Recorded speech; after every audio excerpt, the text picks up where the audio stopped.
Gerak jatuh bebas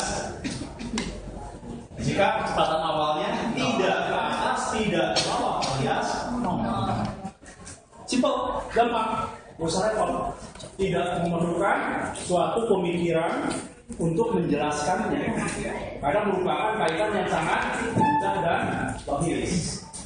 Benar? Kalian nggak usah ngapalin itu definisi itu, kalian keluar lancar saja. Berarti dia akan mengalami perlambatan ke bawah. Mengalami perlambatan ke bawah. Berarti kecepatannya asalnya PO makin kecil, makin kecil, makin kecil, makin kecil, habis baru membalik. Baru membalik. Betul ya? Nah, waktu yang diperlukan untuk naik sama dengan waktu untuk turun. Kalau naik dari bawah sampai atas ini 3 sekon, maka turunnya juga 3 sekon. Itu keistimewaan pertama ya. Yang kedua, pada puncak, ya, pada puncak di sini nih kecepatannya lah pada ketinggian maksimum PC-nya sama dengan 0. Kemudian waktu untuk naik, T naik sama dengan T untuk turun. Kemudian apa lagi? Pada ketinggian yang sama, pada ketinggian yang sama, maka besarnya kecepatan atau kelajuan, besarnya kecepatan namanya kelajuannya adalah sama. Kalau ketika di sini naiknya 20 meter per sekon, maka ketika jatuh lagi 20 juga. Hanya ini 20-nya ke atas, ini 20-nya ke bawah. Kalau di sini adalah 5 ke atas, berarti di sini juga 5 ke bawah, karena ketinggiannya adalah sama. Jadi itu keistimewaannya. Yang pertama, pada saat puncak itu kecepatannya adalah 0. Waktu yang diperlukan untuk naik sama dengan waktu untuk turun. Kemudian pada ketinggian yang sama mempunyai kecepatan yang sama. Oke, rumus yang ada di sini apa aja? Kita pakai rumus 1. PT sama dengan PO plus AC. Maksudnya itu ada? Percepatannya percepatan gravitasi. Jadi A itu boleh diganti jadi G karena sama-sama percepatan sejenis. Ya. Nah, PO-nya tadi ke atas kan? Percepatan gravitasinya ke bawah. Tandanya ini. Pada saat puncak, kecepatan akhirnya 0. PO, G, T-nya disebut sebagai T maksimum. Waktu untuk mencapai ketinggian maksimum. Benar luas kan? GT maksimum sama dengan PO. Berarti T maksimum sama dengan PO per G. Dirumus kan? Dirumus. Terus satu rumus kan? Nah, kita cari sekarang ketinggian maksimumnya. Ketinggian maksimum boleh kita ambil dari rumus 2, boleh diambil dari rumus 3. Sebetulnya rumus tangannya 2 ini lah. Ini merupakan rumus gabungan. Jadi dengan 2 ini sudah cukup. Ini untuk mempersingkat aja. Oke, sekarang kita pakai rumus berapa? Rumus 3 aja ya. Rumus 3 apa? PT kuadrat PO kuadrat plus 2AS. Rumusnya yang disorot tadi. Ini jadi G, jadi tandanya min. Ini jadi A. Saat ketinggian maksimum PT-nya 0. A-nya disebut sebagai H maksimum. Ini min pindah jadi plus 2G H maksimum sama dengan PO kuadrat H maksimum per 2G sama dengan PO kuadrat per 2G. Rumus lagi. Ya. Jadi dengan menguasai ini kita bisa menguasai gerak vertikal ke atas.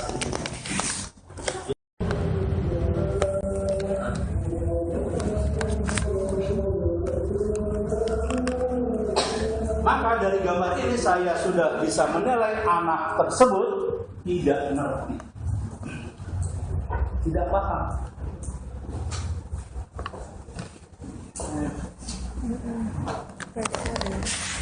Ya kan? Gambar yang benar adalah ini Ini nggak kurang nggak lebih. Ini nggak kurang nggak lebih.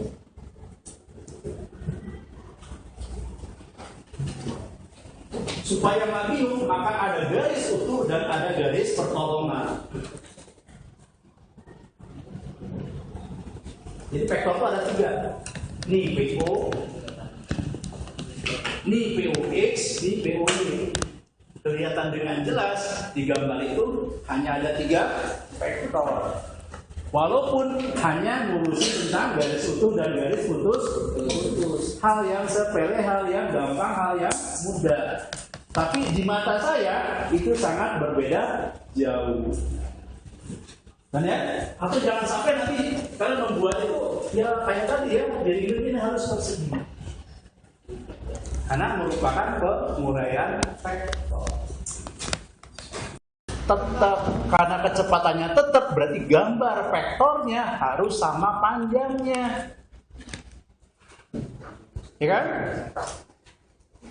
Vektor di tulisan di PowerPoint saya, vektor itu kalau di tulisan ada 2, tulisan buku dan tulisan cetak. Kalau tulisan buku, maka pakai anak panah di atas.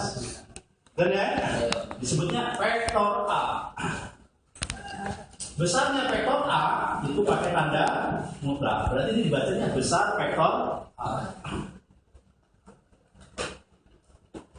Di buku lain lagi, karena di buku bisa tebal, bisa tipis. Kalau huruf di cetak miring berarti itu vektor A. Kalau ditebelin berarti besar vektor A. Kalau di tulisan nggak mungkin ditebelin kan? Berarti diurak-urak kan? Nggak mungkin kan ya? Siapa tahu itu salah, diurak-urak jadi tidak signifikan bedanya. Oke. Kemudian dalam penggambaran vektor itu digambarkan dengan panjang anak panah. Besar panjangnya anak panah menunjukkan besarnya anak panah. Arahnya sama dengan arah anak panah. Gitu ya? Oke. Lanjut. Ini adalah puncaknya.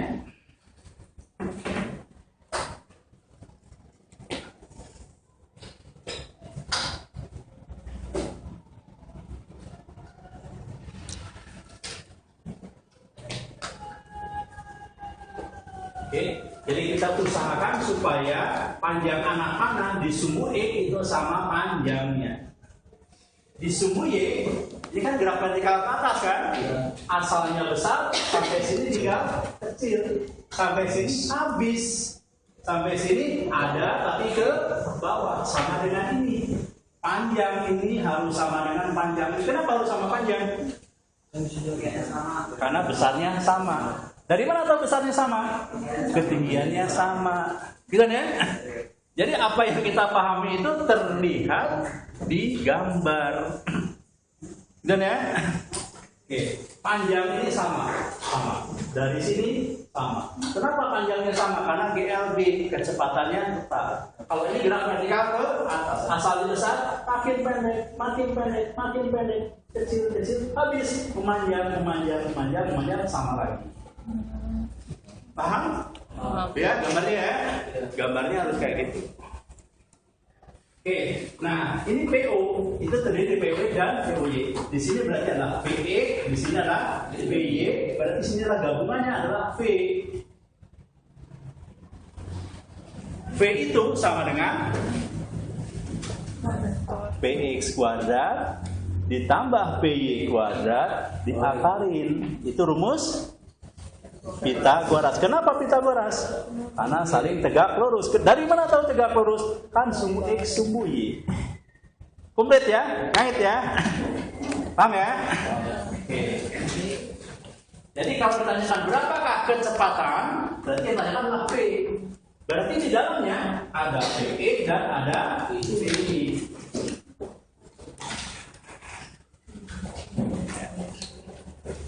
Harus di Pitagoras PX dan PY-nya karena saling tegak.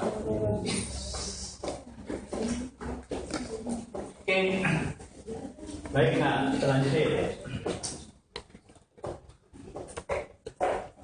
Sekarang kita bahas gerakan di sumbu Y dulu. Gerakan di sumbu Y. Gerak pada sumbu Y. Apa rumusnya? P T P O G T. Kan ya? Tinggal tambahin PO di sumbu POY. Pada saat puncak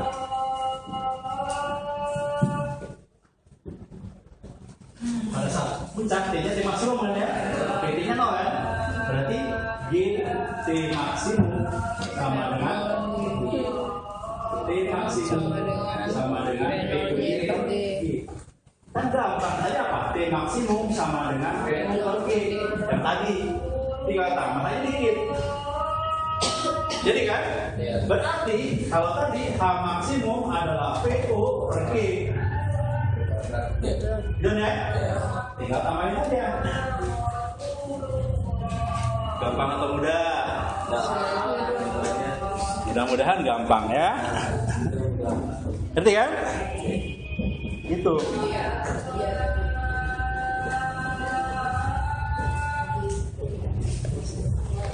POY itu apaan? POY itu adalah PO sin alpha. Oke, ini kan sudutnya sini. Berarti POD adalah PO cos alpha karena ngejepit sudut. Yang satunya lagi sin, ya kan? Sin. Makanya POY adalah PO sin alpha. Jadi kalau kita kedua di sini PO itu akan berurai menjadi POX dan POY. Di mana POX adalah PO cos alpha, PO sin alpha.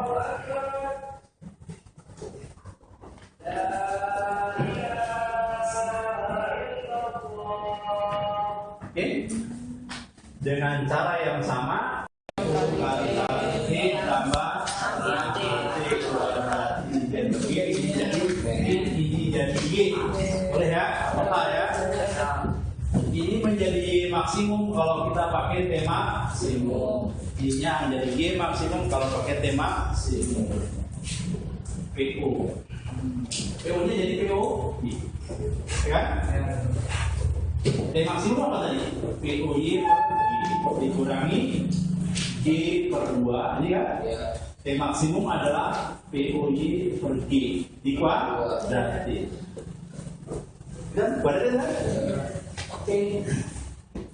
POY kuadrat per G. G-nya hilang. POY kuadrat per 2. Ya kan? Kan setengah. Ini satu kurangi setengah.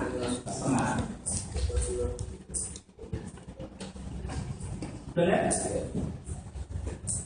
Alias PO Y kuadrat per Y maksimum atau H maksimum. Kalau tadi kita turunkan pakai rumus nomor 3, sekarang kita turunkan dengan rumus nomor 2. Sama hasilnya kan? GLB itu rumusnya apa? S sama dengan P kali T. S itu jarak kan ya? Kalau tadi S di sumbu Y jadi Y kan? Sekarang di sumbu Y itu jadi X. Ini berarti POX. Karena GLB POX sama dengan PX. Ketiga, kalau di sumbu Y POY tidak sama dengan PY. Ya, POY tidak sama dengan PY. Ya kan? Kenapa? Karena PY itu sama dengan POY min GT. PY itu sama dengan POY min GT. Tidak boleh POY sama dengan PY, nggak boleh. Ya kan? Kalau di sumbu X, POX sama dengan PX. karena GLB. Kecepatan awal di sumbu X sama dengan kecepatan akhir di sumbu X.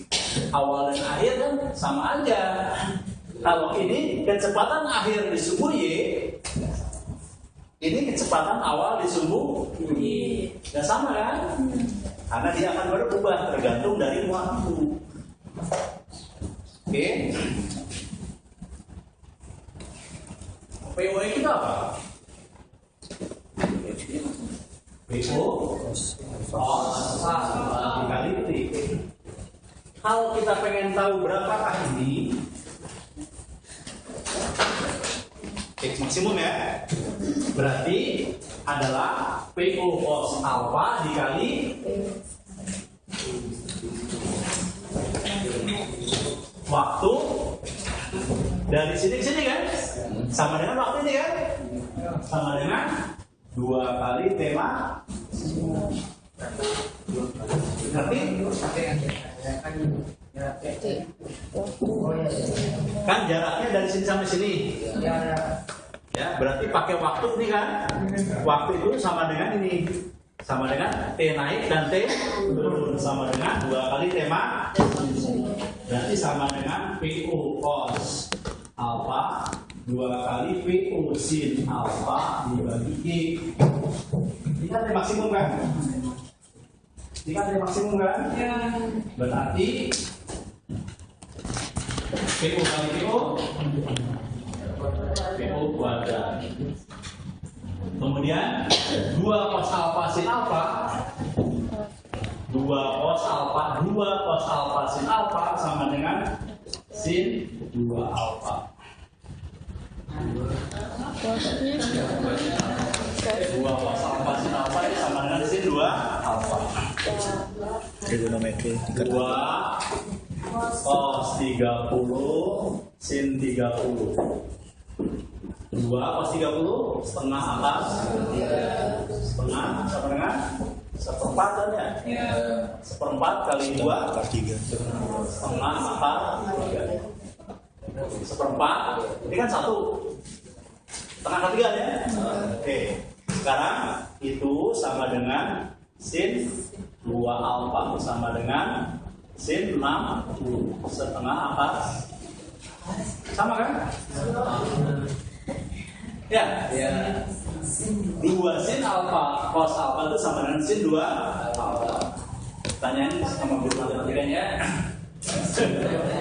Tapi ini kan udah bukti ya. Ya. semester 2 beda.